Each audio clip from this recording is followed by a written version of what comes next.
আর এটা যে এত ভয়াবহ মহামারী আকার ধারণ করেছে না, অনেক ক্ষেত্রে দেখা যায় স্বামী অফিসে যাওয়ার সাথে সাথেই বয়ফ্রেন্ড বাসায় হাজির। এই যে বাক্সে বাক্সে বন্দি জীবন বললাম, বাক্সে বাক্সে বন্দি ফ্ল্যাটের ভিতরে তো ঢুকলে আর বোঝা যায় না ভিতরে কি হচ্ছে। কত ফ্ল্যাটে যে জেনা হয় এখন এই শহরে আল্লাহ ভালো জানে। এই ফ্ল্যাটের প্রত্যেকটা ইঞ্চি ইঞ্চি মাটি আল্লাহর কাছে সাক্ষী দিবে।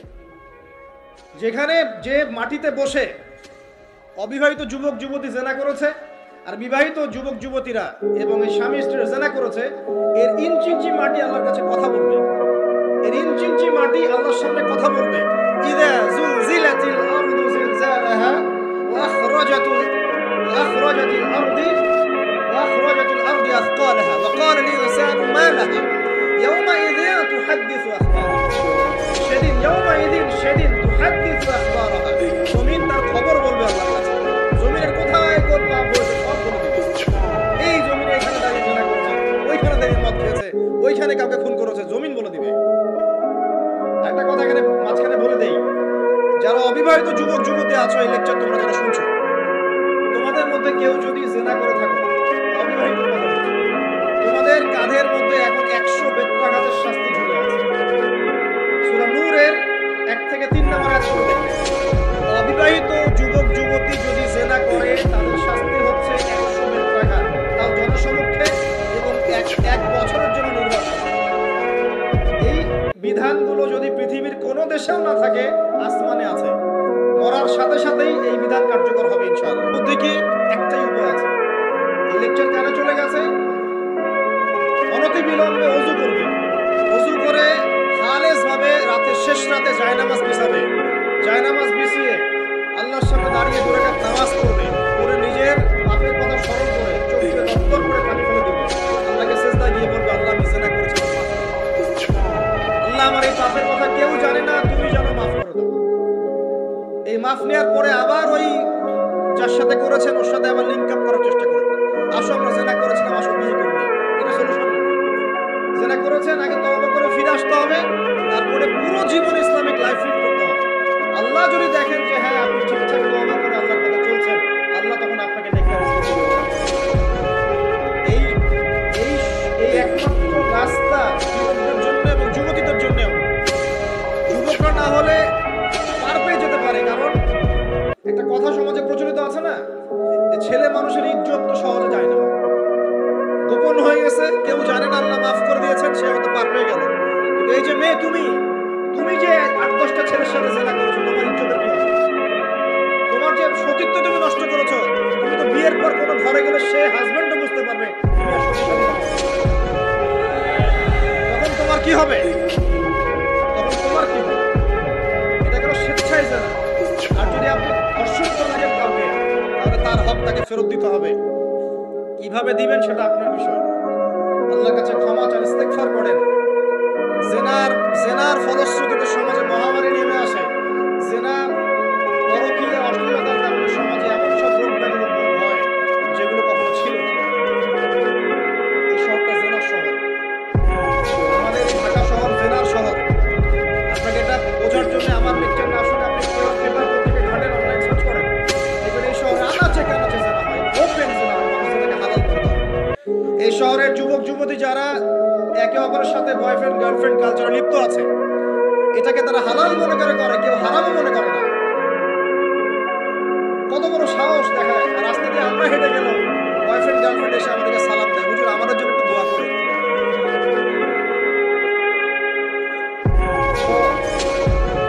প্রত্যেকটা পার্কে পার্কে যাবেন, এই যে আপনাদের রেস্টুরেন্টগুলোতে যাবেন, দর্শনীয় যে স্পটগুলো সেখানে যাবেন,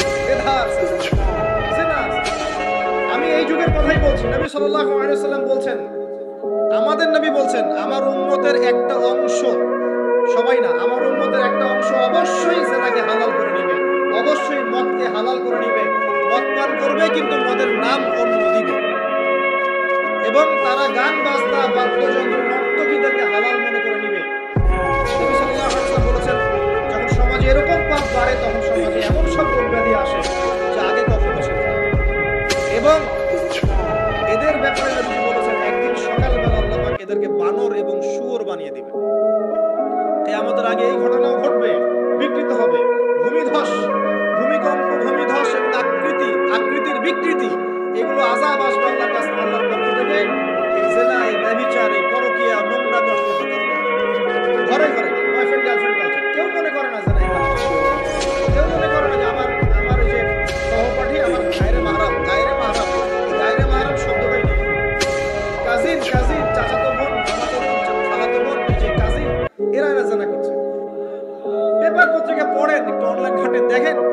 যুগে আছেন আপনি। সমাজের ন্যায় অন্যায় হক বাতিলের মানদণ্ডই উল্টে যাবে। মানুষ ন্যায়কে অন্যায় মনে করবে, অন্যায়গুলোকে ন্যায় মনে করে নেবে। কোনো মানদণ্ড নাই, কোনো মানদণ্ড। আমাদের শহরের অবস্থা, শান্তিতে কিভাবে ঘুমাবেন, নিশ্চিন্তে থাকবেন কিভাবে, কখন যে আল্লাহর গজব চলে আসে। কোরআনে একটা আয়াত আছে, আল্লাহর গজব আসবে তখন শুধু জালেমদের উপর খাস করে আসবে না। আলেমদেরকে জিজ্ঞাসা করে, আলেম ওলামাদেরকে জিজ্ঞাসা করে, যখন আল্লাহর গজব আসবে জালেমদের উপর শুধু খাস ভাবে আসবে না, সবার উপরে আসবে। আমি খুব ভালো মানুষ, ওয়াজ করছি, নসিহত করছি, পার পেয়ে যাবো এমন ভাবার সুযোগই নাই। আপনাকে আপনার সাধ্য মতো অন্যায়ের প্রতিবাদ করার চেষ্টা করতে হবে। লাতা'মুরুন্না বিল মা'রুফ, অবশ্যই তোমরা সৎ কাজের আদেশ করো। ওয়ালা তানহাউন্না আনিল মুনকার, অবশ্যই অসৎ কাজে নিষেধ করো। আমরা ইউশিকাল্লাহু আইয়াবআসা আলাইকুম ইকামা মিন, অন্যথায় আমি আশঙ্কা করি তোমাদের উপর আল্লাহর পক্ষ থেকে বিশাল গজব আসবে। সুম্মা তাদউনাহু, এরপর তোমরা সবাই আল্লাহর কাছে দোয়া করবে, আল্লাহ গজব সরিয়ে দাও, সরিয়ে দাও। লা ইউস্তাজাবু দুআকুম, তোমাদের দোয়া কবুল করা হবে না। নবী সাল্লাল্লাহু আলাইহি ওয়াসাল্লাম বলেছেন, মান রাআ মিনকুম মুনকারান, তোমাদের মধ্যে যে কেউ whoever he is, যে কেউ যদি কোনো মুনকার, নোংরা, বর্জিত কোনো কাজ দেখে, তাহলে যেন ফালইয়ুগাইয়ির বিয়াদিহি, তার সামর্থ্য থাকলে হাত দিয়ে ঠেকায়। সামর্থ্য থাকলে হাত দিয়ে ঠেকায়। যাদেরকে আল্লাহ হাত দিয়ে ঠেকানোর ক্ষমতা দিয়েছেন, তাদেরকে আল্লাহ জিজ্ঞাসাবাদ করবেন, কেন ঠেকালে না তুমি? জেনার লাইসেন্স দিলে কেন? আমাদের লাইসেন্স দিচ্ছ কেন? ঠেকালে না কেন? তুমি অন্যায় কাজকে ঠেকালে না কেন? যদি তুমি না পারো, ইল্লাম ইয়াস্তাতি', যদি সে না পারে, তাহলে ফালইয়ুগাইয়ির বিলিসানি, তাহলে যেন মুখ দিয়ে সেটা প্রতিবাদ করে। এই মুখ দিয়ে প্রতিবাদ করার ক্ষমতা আলেম ওলামার আছে, যাদের হাতের ক্ষমতা নেই, মুখের ক্ষমতা আছে। সেটাও যদি না পারো, ইল্লাম ইয়াস্তাতি', সেটাতেও যদি সে সক্ষম না হয়, ফাবিকলবিহি, তাহলে যেন অন্তর দিয়ে ঘৃণাটা করবে। বিযালিকা আদআফুল ঈমান, এটা হচ্ছে ঈমানের সবচেয়ে নিকৃষ্ট একটা অবস্থা, সর্বনিম্ন অবস্থা। এর নিচে ঈমানের কোনো অবস্থাই নেই। তার মানে অন্যায় দেখে আমাদের যাদের মনে কোনো ফিলিংসই কাজ করছে না, তার মানে আমাদের ঈমান নাই আসলে। সহজ কথা, ঈমানের সেই তেজ নাই আমাদের। আসুন, একটা ব্যাখ্যা এটাও হতে পারে, সমাজে ন্যায় অন্যায় হক বাতিলের মানদণ্ড হয়ে যায়। একটা জায়গায় যাচ্ছি, তার আগে একটা কথা বলে গেছি। বিবাহিত যারা আছে, এই যে দেবর আর ভাবি, এই যে শালি আর দুলা ভাই, মধুর সম্পর্ক না এগুলো? এটা মধুর সম্পর্ক। দেখা যায় সুবহানাল্লাহ, এই যে আমার এখানে ফোন আছে না, আমাদের অফিসিয়াল পেজ আছে, অফিসিয়াল পেজে যত প্রশ্ন আসে দেখি ম্যাক্সিমাম জেনা কেন্দ্রিক, ব্যভিচার কেন্দ্রিক, পরকীয়া কেন্দ্রিক। একজন প্রশ্ন করেছে যে দুলা ভাইয়ের চরিত্র এত খারাপ ছিল, আর ওই মেয়ের বয়স 13 বছর। 13 বছর বয়সের মেয়ের দিকে সে চোখ দিয়েছে। যাকে বিয়ে করেছে তার সাথে তো সম্পর্ক আছে, যাকে বিয়ে করেছে ওর সাথে তো সম্পর্ক আছে। তারপরে আপনার শালীর সাথে সম্পর্ক। এখন শালীর সাথে তার 2 বছর ধরে সম্পর্ক করার পর সেগুলোর ভিডিও ধারণ করেছে, ধারণ করে তাকে ব্ল্যাকমেইল করছে যে যদি আমার সাথে খারাপ কাজে সে রাজি না হয়, তাহলে এই ভিডিওগুলো ভাইরাল করে দেবে। এই যে অনলাইনে এখন তো মানুষ নিশ্চিন্তে মানুষ যে একটা প্রাইভেট লাইফ লিড করবে সেটা করতে পারে। প্রাইভেট লাইফের সব কিছু রেকর্ডেড হয়ে যায়, হয় না? এটা একটা ফিতনা, মহা ফিতনা। সে রেকর্ড করেছে, এইভাবে ব্ল্যাকমেইল করে শারীরিক সতীত্ব নষ্ট করবে। 1 বছর 2 বছর না, 3 বছর ধরে। এখন এই মেয়ে প্রশ্ন করছে পেজের মধ্যে যে এখন তার মানসিক অবস্থা এতই খারাপ, সে জিজ্ঞাসা করছে আমি যদি আত্মহত্যা করি তাহলে আমার পাপ হবে কি? এই মেয়েটা যদি আপনার বোন হতো, আল্লাহ না করুক এই মেয়ে যদি কারো মেয়ে হতো, তাহলে কি করতেন? আপনার কাছের কেউ হলে আপনি কি করতেন?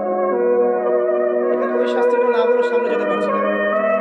শোনেন, যারা বিবাহিত ব্যক্তি হওয়ার পরেও পরকীয়া করেছেন, বিবাহ করার পরেও পরকীয়ার পাপে লিপ্ত ছিলেন বা এখনো আছেন, জেনে হোক না জেনে হোক করেছেন, অথবা এটা জেনে করেছেন যে এটা একটা খারাপ কাজ, তারপরেও করেছেন, রাসূলুল্লাহ সাল্লাল্লাহু আলাইহি ওয়াসাল্লামের হাদিস এবং আল্লাহ পাকের কালাম অনুযায়ী তাদের শাস্তি হচ্ছে কোমর পর্যন্ত মাটিতে পুঁতে ফেলে পাথর নিক্ষেপ করে রজম করে হত্যা করা। ইসলামিক যদি কোনো রাষ্ট্র থাকতো, এটা যদি হতো, ওমর রাদিয়াল্লাহু আনহু যদি হতো, তাহলে এই শাস্তির বাইরে আপনি চলতে পারতেন না। যদি প্রমাণ হতো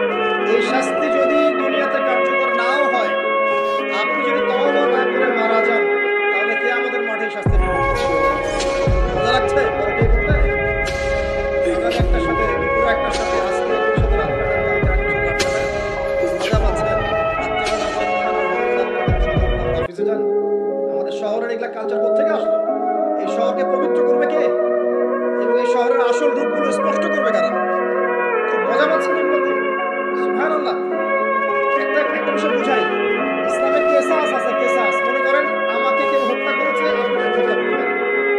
মনে করেন আপনি কাউকে হত্যা করেছেন, ঠিক আমাদের লজের মধ্যে কেউ যদি কাউকে হত্যা করে তাকে ফাঁসি দেওয়া হয় না?